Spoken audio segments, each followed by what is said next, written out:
Perkenalkan, nama saya Daniel Ninggolan.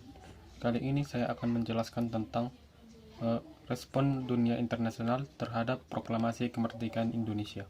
Sebelum itu, saya akan menjelaskan tentang syarat-syarat untuk terbentuknya sebuah negara. Terdapat dua syarat, yaitu konstitutif dan deklarasis. Yang pertama itu konstitutif. Di sini mencakup tiga hal, yaitu harus memiliki rakyat, wilayah, dan yang terakhir adalah pemerintahan. Yang kedua, syarat deklaratif, yaitu suatu negara harus diakui oleh negara lain. Syarat pertama konstitutif, di Indonesia telah mencapainya. Sedangkan untuk syarat yang kedua, Indonesia harus mampu untuk meyakinkan negara lain untuk dapat mengakui Indonesia sebagai satu negara yang berdaulat. Pertama, dari negara Palestina. Sejak tahun 1944, negara Palestina sudah memperjuangkan hak kemerdekaan bangsa Indonesia. Itu dibuktikan dengan Mufti Besar Palestina yang bernama Muhammad Amin Al-Husseini melakukan melalui radio Berlin menyampaikan kepada Indonesia untuk memperjuangkan kemerdekaan Indonesia. Yang kedua, dari negara Vatikan. Presiden Soekarno atau Presiden pertama Republik Indonesia telah memiliki hubungan yang baik dengan Uskup Indonesia, yaitu Albertus Soegi Pranata. Albertus Soegi Pranata ini mendukung Indonesia untuk mempertahankan dan memperjuangkan kemerdekaan Indonesia dari pihak Belanda. Albertus Soegi Pranata membantu Indonesia untuk melakukan korespondensi dengan negara Vatikan untuk mengakui kedaulatan negara Republik Indonesia. Dan Vatikan pun menyetujui korespondensi tersebut dan mengirimkan George Weah untuk sebagai pengakuan diplomasi terhadap Indonesia. Ketiga, respon dari negara Mesir. Pada masa itu banyak sekali mahasiswa Indonesia atau pelajar Indonesia yang mengenyam pendidikan di Mesir, terutama di Universitas Al-Azhar. Mahasiswa tersebut membuat di surat kabar atau koran-koran yang berada di Mesir untuk memperjuangkan kemerdekaan Indonesia. Mahasiswa ini meminta bantuan kepada Ikhwan Muslimin atau IM yang pada saat itu dipimpin oleh Sheikh Husin Albana.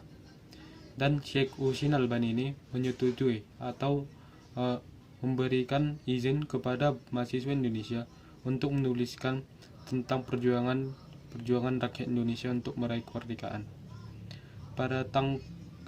Mereka juga didukung oleh Partai Waif yang sedang berkuasa pada saat itu di Mesir.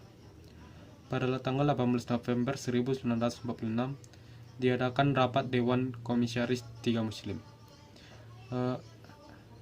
Rapat ini diadakan oleh WAIF untuk mengajukan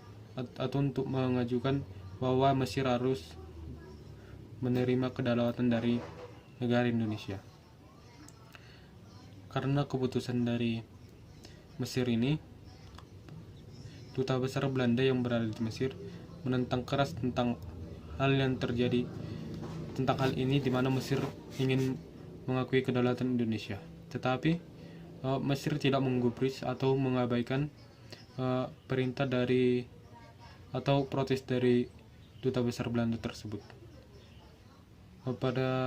Lalu Mesir pun mengutus Abdul Moisim untuk ke Indonesia, atau lebih tepatnya ke Yogyakarta, yang pada saat itu adalah ibu kota negara Indonesia. Mesir juga yang sebagai seorang yang berkuasa di Liga Arab atau negara yang diakui di Liga Arab mengajak atau meminta kepada negara-negara Arab untuk mengakui kedaulatan negara Indonesia. Upaya pemerintah Indonesia pada saat Mesir mengirimkan Abdul Moisim ke Yogyakarta atau ibu kota Indonesia pada saat itu, yaitu dengan cara upaya memberikan pemerintah mengirimkan misi diplomatik balasan kepada Mesir, dan pada saat itu dipimpin oleh Haji Agus Salim. Tapi dalam hal ini Belanda menghalangi Indonesia untuk dapat berhubungan diplomatik dengan negara Mesir, yaitu dengan cara itu dikarenakan alasan bahwa Indonesia masih berada dalam kekuasaan negara Belanda, karena Belanda masih menganggap Indonesia belum dapat atau belum layak untuk berdiri sendiri. Dan Belanda juga melakukan isu bahwa gerakan kemerdekaan Indonesia ini dibantu oleh blok fasis dari Jepang. Setelah tidak dapat menghalangi jalannya diplomatik ini, Duta Besar Belanda melayangkan protes keras terhadap Mesir. Tapi Mesir tidak menggubris atau mengabaikan saja tentang protes Duta Besar Belanda ini. Dan Mesir juga mendukung sepenuhnya untuk kemerdekaan Indonesia. Puncaknya itu pada saat penandatanganan perdagangan dan persahabatan antara Indonesia dan Mesir, yang diwakil oleh Haji Agus Salim dengan Perdana Menteri Pasha. 5 Maret 1945, Mesir memberikan bantuan obat-obatan kepada Indonesia yang pada saat itu sangat membutuhkan bantuan obat-obatan karena perang memperjuangkan kemerdekaan. Mesir juga mendorong negara-negara Arab untuk membantu atau untuk mengakui kedaulatan negara Indonesia. Pada tahun 1947, banyak negara-negara yang mengakui Indonesia. Contohnya, Mesir pada 10 Juni 1947, Suriah dan Irak pada 16 Juli 1947, Afghanistan, Arab, dan Lebanon pada 29 Juni 1947. Respon dari negara India. Pada antara tahun 1945 dan 1946, India sedang dilanda kelaparan. Mengetahui hal itu, pada tahun 1945, Indonesia yang sedang surplus panen memberikan bantuan kepada India sebanyak 500.000 ton beras. Indonesia hanya memberikan berasnya, sedangkan India yang mengambil beras itu ke Indonesia. India mengirimkan 4 buah kapal ke Indonesia agar dapat mengambil beras itu dari Indonesia. Untuk hal ini, pemerintah Indonesia membentuk sebuah panitia yang diketuai oleh Insinyur Subianto. Balasan dari bantuan negara India ini kepada Indonesia adalah salah satunya, balasannya itu antara lain pakaian dan obat-obatan yang sangat dibutuhkan oleh negara Indonesia. Bentuk dukungan India juga kepada Indonesia yaitu dengan cara melarang kapal-kapal dari Belanda untuk singgah atau mendarat di India. Indonesia juga melakukan upaya diplomasi terhadap India, yaitu dengan cara mengutus Muhammad Hatta untuk bertemu dengan Nehru dan Mahatma Gandhi untuk membahas tentang hubungan diplomatik. Muhammad Hatta meyakinkan India agar dapat membuka perwakilan Indonesia di New Delhi.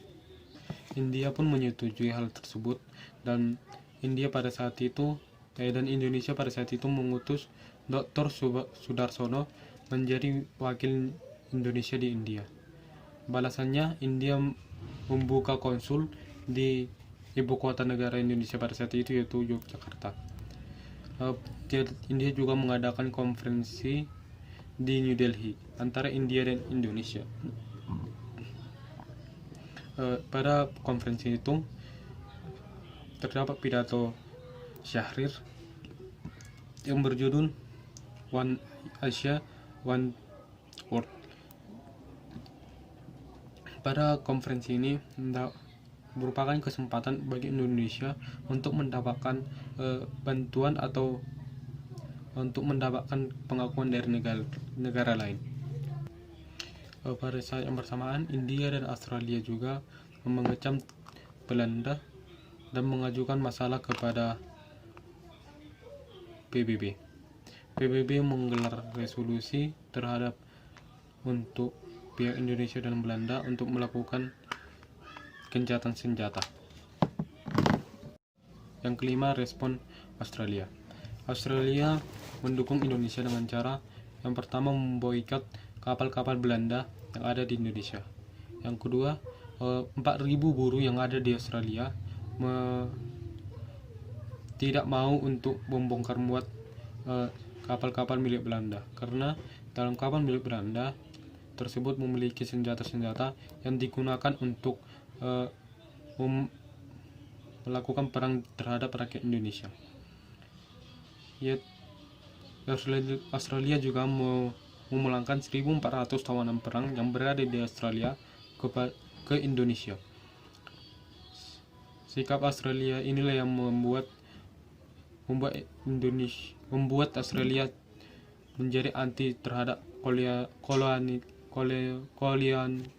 kolonialisme.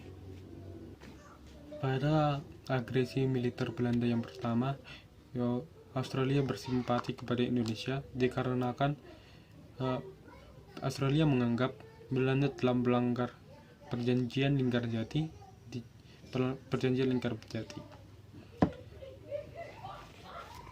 Respon PBB. Respon PBB ini tidak terlepas dari protes keras yang dilayangkan oleh Australia dan India terhadap PBB.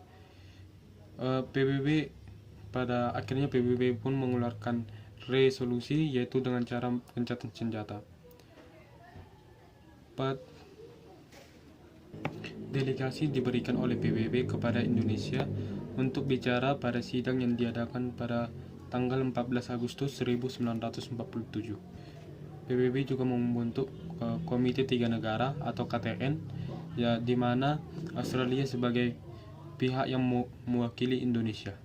KTN lalu KTN itu pun diganti menjadi UNCI, dan Australia mendesak agar dilakukannya perundingan antara pihak Indonesia dan pihak Belanda.